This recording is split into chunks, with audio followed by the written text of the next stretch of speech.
Hello बच्चों, let's read this question. So the question is, a wire X is half the diameter and half the length of wire Y of similar material. The ratio of resistance of X to that of Y is.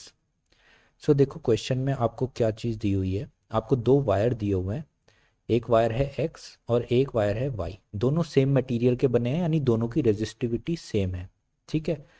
और late से ये आपका wire X है और दूसरा आपका wire Y है।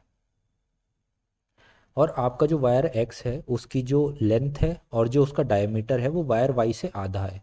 यानी कि अगर वायर वाई की लेंथ एल है और इसका डायमीटर डी है, सो वायर एक्स का डायमीटर है d/2 और इसकी लेंथ है l/2। राइट। सो आपसे पूछा है कि एक्स और वाई का जो रेजिस्टेंस होगा उनके बीच में कितना रेशियो होगा। राइट। लेट से इसका कुछ रेजिस्टेंस होगा आर एक्स, इसका रेजिस्टेंस होगा R Y. So R X divide by R Y कितना होगा, ये आपका क्वेश्चन है। सो यहाँ पे की कॉन्सेप्ट जो हमारा यूज़ हम करने वाले हैं वो क्या है। देखो की कॉन्सेप्ट इस तरह के सभी क्वेश्चंस में जो यूज़ होता है वो आपका सिंपल रेजिस्टेंस का जो फॉर्मूला है रो एल बाई ए, ये फॉर्मूला आपको देता है रिलेशनशिप रेजिस्टेंस का लेंथ और एरिया के साथ। ठीक है। सो इसी को यूज़ करके हम इस क्वेश्चन को सॉल्व करते हैं। चलो स्टार्ट करते हैं। सबसे पहले हम क्या करते हैं, आर एक्स की वैल्यू कैलकुलेट करते हैं।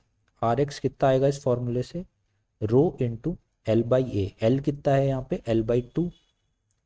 और एरिया कितना हो जाएगा, पाई डी स्क्वायर बाई 4 होता है, इस बार डी है d/2, तो ये हो जाएगा पाई d/2 का whole square divide by 4। Right. इसको फर्दर हम थोड़ा सॉल्व कर लेते हैं।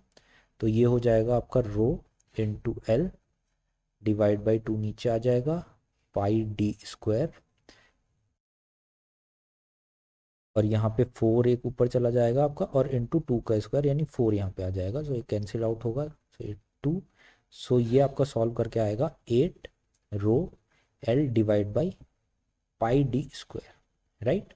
ये आपकी आर एक्स की वैल्यू आ गई। अब इसी तरीके से सिमिलरली हम आर वाई कैलकुलेट कर लेंगे। आर वाई आपका होता है rho L by A. L इस बार एल ही है और ए हो जाएगा आपका पाई डी स्क्वायर बाई 4, क्योंकि इस बार आपका डायमीटर डी है। तो इसको जब हम फर्दर सॉल्व करेंगे आ जाएगा 4 rho L by pi D square. Right. ये हो गई आपकी आर वाई की वैल्यू। अब हमें चाहिए R X by R Y. तो इक्वेशन नंबर 1 और सेकंड को हम यहाँ पे डिवाइड कर देंगे। तो आप देखो सारी चीज़ें यहाँ पे बिल्कुल कॉमन है। सो ये पूरी टर्म्स कैंसिल आउट हो जाएंगी।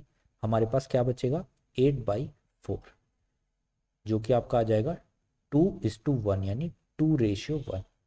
So 2:1 is your correct answer. That is your option number C. Right? So I hope you understand this question. Good luck.